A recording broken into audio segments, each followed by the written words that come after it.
नमस्कार, मैं हूं शशि। आइए झारखंड के टॉप 25 प्रमुख खबर जानते हैं। सीएम हेमंत महिलाओं को देंगे न्यू ईयर गिफ्ट, 28 को ट्रांसफर होंगे 2500 रुपए। झारखंड के मुख्यमंत्री हेमंत सोरेन प्रदेश की 56 लाख महिलाओं को नए साल से पहले बड़ा तोहफा देने जा रहे हैं। मुख्यमंत्री ने खुद इसकी घोषणा कर दी है। हेमंत सोरेन ने एक्स के जरिए इसकी जानकारी दी है। मुख्यमंत्री आवास में अधिकारियों के साथ मैराथन हाई लेवल मीटिंग के बाद झारखंड के सीएम ने ट्वीट किया और स्पष्ट कर दिया कि 28 दिसंबर को मैया सम्मान योजना के लाभुकों के खाते में 2500 रुपये ट्रांसफर किए जाएंगे।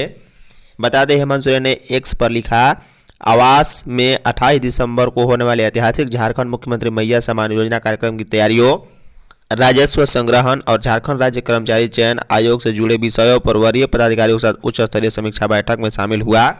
इसके साथ ही स्पष्ट हो गया है कि मैया सम्मान योजना की बढ़ी हुई किस्त 28 दिसंबर को महिलाओं के अकाउंट में आ जाएंगे।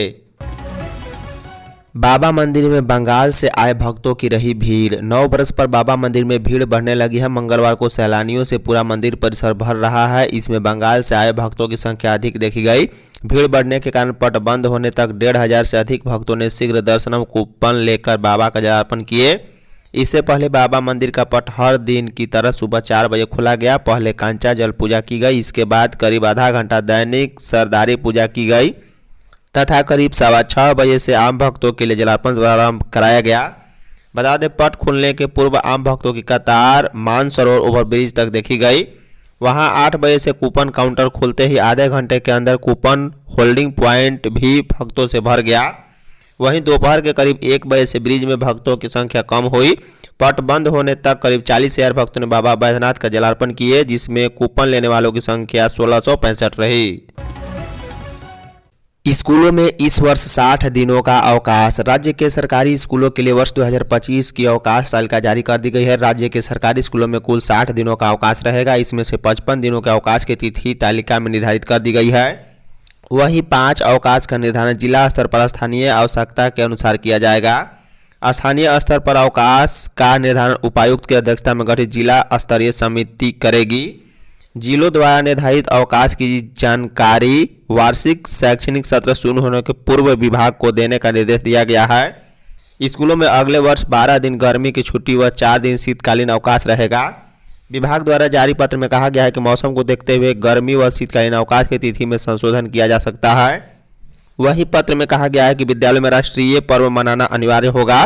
राष्ट्रीय पर्व को छोड़कर किसी अन्य अवसर पर बच्चे रैली प्रभात फेरी में शामिल नहीं होंगे। वहीं जिला व राज्य स्तर से दिए गए आदेश या शिक्षा मंत्रालय भारत सरकार के निर्देश से कोई विशिष्ट दिवस समारोह आयोजित किए जाते हैं तो इसे विद्यालय संचालन की अवधि समाप्त होने के बाद किया जाएगा।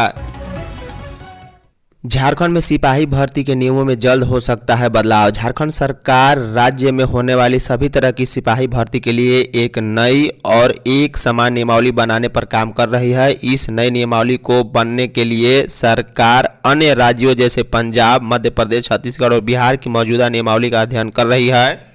इससे बड़ा बदलाव दौड़ की दूरी और समय में कमी हो सकती है। अभी झारखंड में सिपाही भर्ती के लिए दौड़ की दूरी अन्य राज्यों के मुकाबले ज़्यादा है। इसके अलावा शारीरिक दक्षता परीक्षा में भी बदलाव किए जा सकते हैं। इसमें सेना और राज्य पुलिस की शारीरिक दक्षता परीक्षा के नियमों को आधार बनाया जा सकता है। बता दें, नई नियमावली बनाते समय राज्य की पुरानी नियमावली का भी अध्ययन किया जा रहा है ताकि किसी भी महत्वपूर्ण बिंदु को छोड़ा न जाए। नई नियमावली का मकसद सभी अभ्यर्थियों को समान अवसर देना। वहीं नई नियमावली से भर्ती प्रक्रिया को आसान बनाया जा सके। अन्य राज्यों की नियमावली का अध्ययन करके झारखंड की नियमावली को अन्य राज्यों के साथ तालमेल बिठाया जा सके। दौड़ की दूरी और समय में कमी होने से अधिक अभ्यर्थी भर्ती परीक्षा में शामिल हो पाएंगे। उड़ीसा के राज्यपाल रघुवर दास ने दिया इस्तीफा। झारखंड के पूर्व मुख्यमंत्री रघुवर दास ने उड़ीसा के राज्यपाल पद से इस्तीफा दे दिया है, जिसे राष्ट्रपति द्रौपदी मुर्मू ने स्वीकार कर लिया है। उनके इस्तीफे के बाद मिजोरम के गवर्नर हरिबाबू कंभापति को उड़ीसा का राज्यपाल बनाया गया। झारखंड के पूर्व मुख्यमंत्री रघुवर दास को 18 अक्टूबर 2024 को उड़ीसा का राज्यपाल नियुक्त किया गया था। जमशेदपुर से अपना राजनीतिक कैरियर शुरू करने वाले रघुवर दास 2014 से लेकर 2019 तक 5 साल झारखंड के मुख्यमंत्री रह चुके हैं। वहीं रघुवर दास पिछले बार विधायक का चुनाव हार गए थे, जिसका कारण पार्टी से ही बगावत करने वाले सरजू राय थे। उन्होंने रघुवर दास को जमशेदपुर पूर्वी से हराते हुए जीत दर्ज की थी। वहीं दूसरी तरफ केरल के राज्यपाल आरिफ मोहम्मद खान को बिहार का नया राज्यपाल नियुक्त किया गया। बिहार के राज्यपाल राजेंद्र विश्वनाथ आलारकर को केरल का नया राज्यपाल नियुक्त किया गया, जबकि पूर्व सेना प्रमुख विजय कुमार सिंह को मिजोरम के राज्यपाल नियुक्त किया गया है। बिरसा जैविक में 31 दिसंबर से 2 जनवरी तक टिकट दर बढ़ा। भगवान बिरसा जैविक उद्यान में नए वर्ष के विशेष अवसर पर सोमवार को 30 दिसंबर और 6 जनवरी को उद्यान खुला रहेगा। साथ ही 31 दिसंबर से 2 जनवरी तक उद्यान में टिकट दर वयस्कों के लिए 70 रुपये और 3 से 12 वर्ष तक के बच्चों के लिए 30 रुपये निर्धारित की गई है। इन तिथियों पर ग्रुप टिकट सुविधा उपलब्ध नहीं होगी। दर्शकों की सुविधा का विशेष ध्यान रखते हुए उद्यान में विजिटर शेड, पीने के पानी की व्यवस्था, शौचालय और मातृ शिशु गृह जैसी सुविधाएं प्रदान की गई है। इसके अतिरिक्त दिव्यांग व्यक्तियों के लिए व्हील चेयर की व्यवस्था की गई है, जिससे वे भी उद्यान का आनंद बिना किसी असुविधा को उठा सके। यह कदम सभी वर्गों के लोगों को प्रकृति के करीब लाने और समावेशी पर्यटन को बढ़ावा देने का एक महत्वपूर्ण हिस्सा है। 2025 राज्यवासियों के लिए मंगलमय हो, सीएम हेमंत। कैबिनेट की बैठक के बाद सीएम हेमंत सोरेन ने मीडिया से बातचीत में कहा है कि साल 2024 लगभग अंतिम पड़ाव में है। 2025 का हम सभी इंतजार कर रहे हैं। 2025 राज्यवासियों के लिए मंगलमय हो, यह कामना करते हैं। सरकार की पूरी मंशा है कि सरकार की जो आवाज है वह राज्य के अंतिम पायदान में खड़े व्यक्ति तक पहुंचे, जिससे सर्वांगीण विकास पर हिस्सा बनाए। राज्य को बेहतर दूरदर्शी दिशा की ओर आगे बढ़ाने के लिए तैयार हैं। पेशा कानून के सवाल पर कहा है कि सरकार की राज्य की भावना के अनुरूप कार्य करती है। पहले से ही इस विषय पर चर्चा हो रही है, जल्द ही इस विषय से अवगत कराया जाएगा। इंटर के विद्यार्थी 28 दिसंबर तक भर सकेंगे फॉर्म। झारखंड अधिविद्य परिषद जैक की ओर से बताया गया है कि जैक बोर्ड से इंटर की परीक्षा देने वाले विद्यार्थियों के लिए खुशखबरी है। बोर्ड विद्यार्थियों को बगैर फाइन के ही परीक्षा फॉर्म भरने का एक और अवसर दे रहा है। ऐसे विद्यार्थी अब 28 दिसंबर तक बगैर विलंब शुल्क के साथ परीक्षा फॉर्म भर सकेंगे। इस तिथि के बाद अगर आप फॉर्म भरेंगे तो विलंब शुल्क देना होगा। जैक बोर्ड के अनुसार कला, विज्ञान एवं वाणिज्य के इंटरमीडिएट के विद्यार्थी वर्ष 2025 की वार्षिक परीक्षा का फॉर्म अब बिना विलंब शुल्क के भर सकते हैं। काउंसिल के सचिव ने इस संबंध में सूचना जारी किया है। झारखंड मौसम। राजधानी समेत झारखंड में 28 दिसंबर के बाद कड़ाके की सर्दी फिर सता सकती है। राज्य में पलामू और आसपास के जिलों में बारिश के बाद उत्तर की सर्द हवा का रुख झारखंड की ओर होगा। इससे तापमान में कमी आने की संभावना है, जिससे रात में ठंड और कनकनी बढ़ सकती है। मौसम विभाग के अनुसार राज्य में अगले 3 दिनों में तापमान में बड़ा बदलाव नहीं होगा। सुबह के दौरान हल्की धुंध रहेगी, लेकिन 28 दिसंबर को राज्य के गढ़वा, पलामू, लातेहार, चतरा, कोडरमा, लोहरदगा और गुमला में कहीं कहीं पश्चिमी विक्षोभ के कारण बारिश होने की संभावना है। वहीं मौसम विभाग के अनुसार राज्य में मंगलवार को भी रांची समेत राज्य के विभिन्न हिस्सों में आंशिक बादल छाए रहे। राजधानी के न्यूनतम और अधिकतम पारा में मामूली कमी आई, जबकि अधिकतम तापमान में वृद्धि हुई है।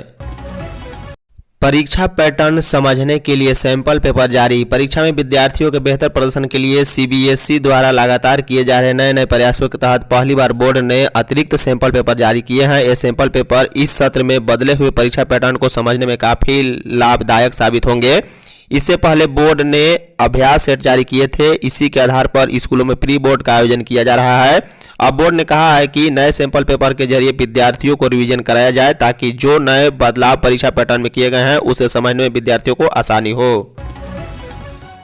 सरकारी कर्मचारियों की महंगाई भत्ता बढ़ा। झारखंड कैबिनेट की बैठक से सरकारी कर्मचारियों के लिए बड़ी खुशखबरी निकल कर आ रही है। बता दें, राज्य कर्मियों का महंगाई भत्ता 3% बढ़ाने को लेकर हरी झंडी मिल गई है, जिसके बाद अब महंगाई भत्ता 50 से बढ़कर 53% हो गया है। मुख्यमंत्री हेमंत सोरेन की अध्यक्षता में मंगलवार को हुई कैबिनेट की बैठक में कुल 10 प्रस्ताव पर मुहर लगी है। इसके अलावा पेंशनधारियों के महंगाई भत्ते में भी वृद्धि हुई है। सरकारी कर्मियों का महंगाई भत्ता बढ़ाने के अलावा विधानसभा में कैंग की रिपोर्ट पेश करने के प्रस्ताव को मंजूरी मिल गई। इसके अलावा पीएम उच्च शिक्षा अभियान के तहत मेरू यानी कि multi disciplines education and research university के लिए 99.56 रुपये फंड को मंजूर किया गया है। साथ ही साथ डॉक्टर तुलसी महतो को प्रोन्नति देने के फैसले पर भी मुहर लगाई गई है। धन्यवाद।